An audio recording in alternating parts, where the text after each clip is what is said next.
পায়েস প্রেমী কে কে প্লিজ একটু কমেন্ট করে জানিও। হ্যালো এভরিওয়ান, তোমাদের সঙ্গে নতুন আরও একটি মিনি ব্লগ নিয়ে চলে এসেছি। এই যে দেখবে আমাদের পায়েস প্রেমী, এই যে মা সকালবেলায় দেখো সাইড দিয়ে কুয়াশা দেখা যাচ্ছে, মা সকালবেলায় কাজ করা শুরু করে দিয়েছে। আর এ পাশে হলো মা ছানা ফাটিয়েছে, কারণ বোন অনেক দিন থেকে পনির তরকারি খেতে যাচ্ছিলো। তো আলুগুলোকে দেখো একদম সুন্দর সাইজ করে কেটে নিয়েছে, কিন্তু পনিরগুলো একটুকু শেফ হয়নি, কারণ ঠিকঠাক ঝোলানো হয়নি। যাই হোক, পরের দিনে আমি তোমাদের আবার দেখাবো ঠিকঠাক করে কেটে। এই যে দেখো আজকে পায়ের পনির তরকারিটা রেডি হয়েছে। আর বোন এদিকে, মানে আমি একটু উনুন থেকে অন্যদিকে কাজ করতে গিয়েছিলাম, তাই বোনকে বসিয়েছিলাম যে একটু পায়েসটা নাড়া দিত। পায়েস বানাচ্ছি কারণ আমার ভাই এসছে।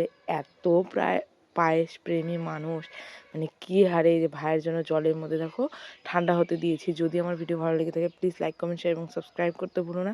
আর এই যে দেখো ভাই খাচ্ছে, পুরো থালা শেষ হয়ে গেছে, আর ভিডিও করছিলাম বলে রেগে যাচ্ছিলো। দেখাচ্ছ না কোনো ভিডিওতে।